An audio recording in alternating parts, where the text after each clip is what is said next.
One other thing to talk about, kind of round out the basics of green building and understanding the impact that has on us, is the indoor environmental quality. So what we're really talking about is fresh air, filtration, and finishes. You know, and I think everybody really values that in their space. Nobody wants to be uncomfortable in the space where they're living or working.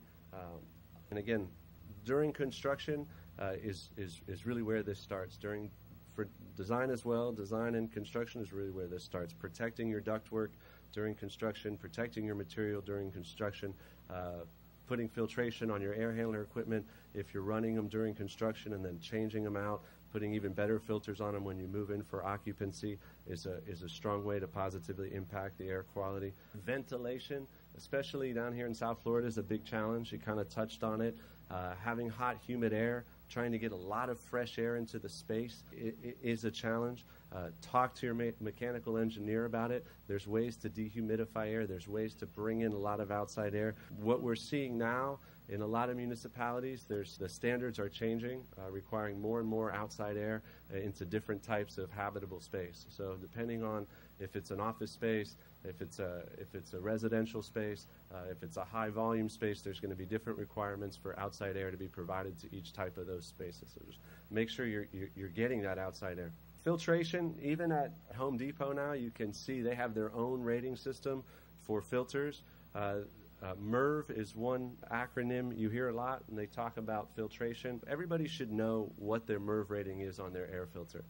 That's what's going to protect you. That's what the outside air gets pushed through, or the inside air gets pushed through as it gets recirculated and resupplied to you. So knowing if you have a filter in there that just filters out large particles, or a much more advanced filter that can filter out viruses and bacteria, that's really where you want to be. But I think it's one of those things that people kind of take for granted, and it's one of those questions that should be asked. Low-emitting finishes, again, this is kind of a no-brainer. These concepts of indoor environmental quality is something that we've been talking about in the green building movement for years and years and years. That industry has come a long way. Every major paint brand now has a low VOC alternative. All of the low VOC products work equally as well and are comparable in price to any other paint product you're going to find on the market. The carpet industry is the same way. The carpet industry has been a real leader in the pack with regards to using recycling their material and using low-emitting and non-volatile ingredients in their products.